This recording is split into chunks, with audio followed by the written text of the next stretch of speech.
Good morning and welcome. This is Pastor Lucy Painter with your daily insight. And this week we are going to do a recap on gratitude. Thank you so much for your support, for your messages, for subscribing to our pod web. The address for our pod web is podcast.pastorlucypainter.com. Again, podcast.pastorlucypainter.com. Remember, you can leave a voice message, you can leave a question, a suggestion, a comment, a like, and God will bless you. Here is a recap of gratitude series. Blessings.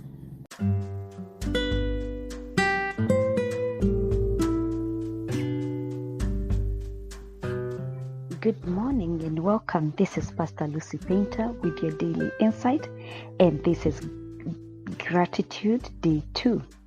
And yesterday we stopped at the verse where we said that after we do what we have been taught, the truth of living in Christ, being rooted in Christ, built up and established in Him, and in the faith, we are going to abound in gratitude. And so today, before we dive into the depth of what this means, I want to go an extra mile and explain what does gratitude mean. From just the definition of gratitude, it means the quality of being thankful, the readiness to show appreciation for and to return kindness. And now, in our context, I want to talk about this and say that gratitude is more than saying thank you when someone gives you something. It is more than that word which we say thank you. You know, somebody can hold the door for you and you just say thank you.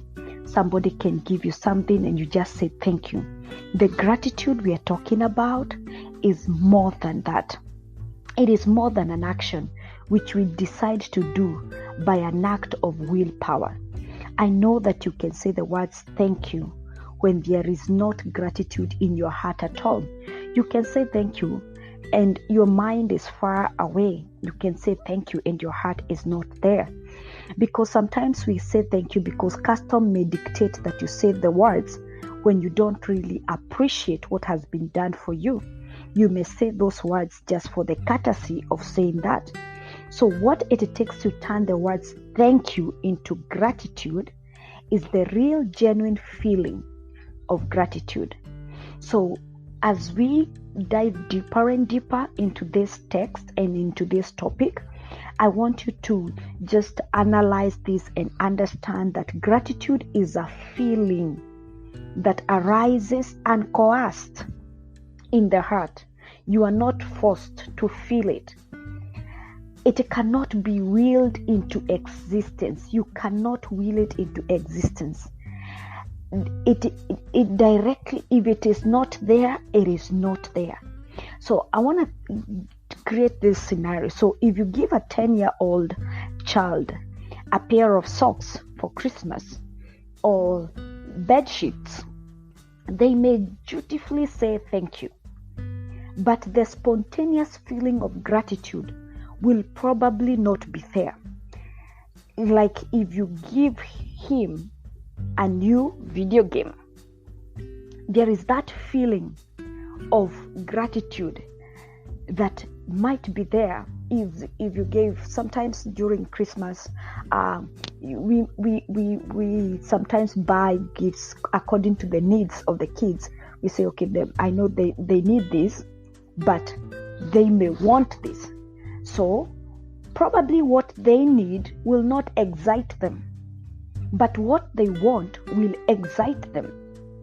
So if you give them what they want, there is that excitement. So gratitude is a feeling. It is not an act of willpower, and it is a good feeling. And when it arises in our heart, we like it. It is part of happiness. It is not misery.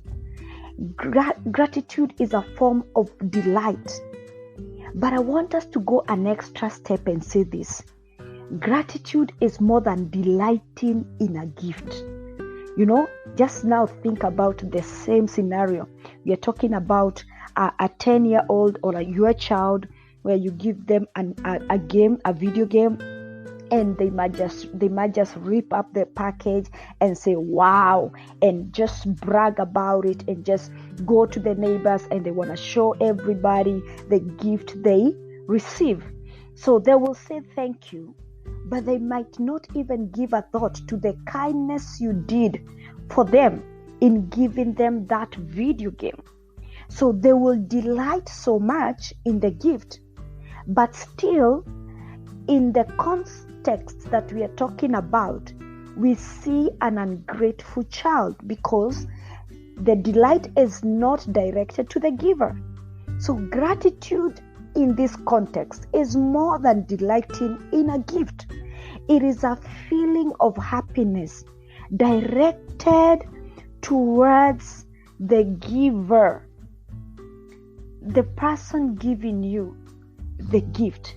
It is a happiness that comes not merely from the gift, but from the act of the giving, from the giver of the gift. And there are many times where we behave like this child, where we are so excited, so excited with the gifts, and we want to brag about it, and we don't care about the giver. So, but it's important as we dive in on this topic on gratitude, so we understand what it really means. It is a happy feeling, and this happy feeling should not be directed to the gift. It should be directed to the giver, because of him giving you something good to you, or doing something good for you. So gratitude is more than just that feeling. It's more than just appreciating the gift. It's going beyond that and appreciating the giver of the gift, appreciating the giver of the gift. So it goes beyond that. And let's go a little bit deeper and talk about, now, when you work for something, maybe you work and you get a paycheck, we have the tendency of maybe saying to the person who pays you, your employer, you can say thank you. But that feeling of gratitude it has some degree of like, okay, yes, I say thank you, but you don't feel like they really deserve, because what you feel is like you have traded favors. You've traded favors. But when it comes to gratitude to God, and the gratitude that we are focusing on, it is a gratitude that flourishes in the sphere of grace. In the sphere of grace. It is a gratitude that is in response to grace. A gratitude, a feeling of happiness you feel towards someone or God who has shown you some undeserved kindness, who has been gracious to you.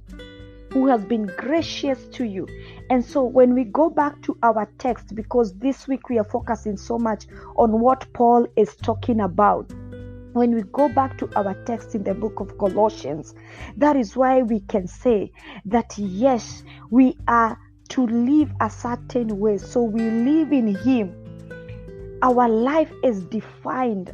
We live in Him. We are rooted and built up and established in Christ, abounding in thanksgiving. We can be able to wrap it up and say we have this gratitude, abounding in thanksgiving, abounding in gratitude, because it's beyond. It is flourishing in the realms of grace. It is not traded favors. It is not about the gift. We are looking up at the giver of the gift. We didn't deserve it. And so we can have that feeling of gratitude overflowing from our hearts. We are grateful for what He has done. We will continue more and more on this, and I believe that we are learning on gratitude. Remember, don't focus on the gift, and forget the giver of the gift. Shalom. This is Pastor Lucy Painter, and this is Gratitude Day 2.